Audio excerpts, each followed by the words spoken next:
बाइटडेंस और हुआवेई ने अत्याधुनिक एआई के लिए हाथ मिलाया। टिकटॉक की मूल कंपनी बाइटडेंस हुआवेई टेक्नोलॉजीज चिप्स के साथ अपना नवीनतम कृत्रिम बुद्धिमत्ता मॉडल बनाएगी।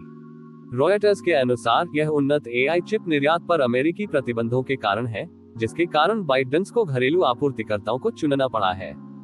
हुआवेई प्रौद्योगिकी का लाभ उठाना। बाइटडेंस के करीबी सूत्रों ने पुष्टि की है कि कंपनी अपने अगले बड़े भाषा वाले आई मॉडल को प्रशिक्षित करने के लिए हवाई के असेंड 910B चिप का उपयोग करने जा रही है।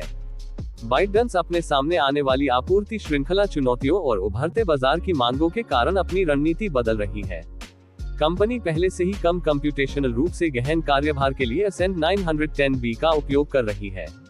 हालांकि अब ये चिप के साथ अपनी आई मॉडल प्रशिक्षण क्षमताओं को बढ़ाने की कोशिश कर रही है। एआई रेस और आपूर्ति श्रृंखला चुनौतियां। एआई में तकनीकी प्रगति ने तकनीकी उद्योग को कस्टम मॉडल को एकीकृत करने के लिए एक दूसरे के खिलाफ प्रतिस्पर्धा करने वाली फर्मों का खेल का मैदान बना दिया है।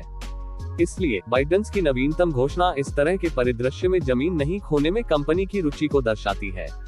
हालांकि इसे कुछ चुनौतियों का सामना करना पड़ता है। इस साल असेंड चिप के लिए 100,000 से अधिक ऑर्डर देखने के बावजूद बाइटडेंस को जुलाई तक 30,000 से कम ऑर्डर मिले। इससे नए आई मॉडल के विकास के लिए समय सीमा प्रदान करना मुश्किल हो रहा है। एआई मॉडल की भविष्य की क्षमता। बाइटडेंस का भविष्य का आई मॉडल कंप्यूटेशन पावर के मामले में कम शक्तिशाली होगा।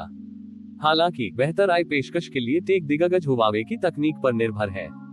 हाल ही में बाइटडेंस ने अपने मौजूदा आई अनुप्रयोगों का उपयोग करने वाले लोगों में भारी वृद्धि देखी है, जिसमें डोबाओ चैटबॉट भी शामिल है। डोबाओ चैटबॉट ने अपने लॉन्च के बाद से 10 मिलियन से अधिक मासिक सक्रिय उपयोगकर्ता प्राप्त किए हैं। कंपनी की प्रतिक्रिया और बाजार की स्थिति। टिकटॉक के प्रवक्ता ने नए एआई मॉडल के दावों को निराधार बताया। हालांकि उन्होंने आगे कहा कि कंपनी एआई तकनीक को लागू करने के नए तरीके तलाश रही है। बाइटडेंस हुआवेई के एआई चिप्स के सबसे बड़े ग्राहकों में से एक है। कंपनी चीनी बाजार के लिए तैयार किए गए एनवीडिया के H20 एआई चिप के प्रमुख खरीदारों में से एक है।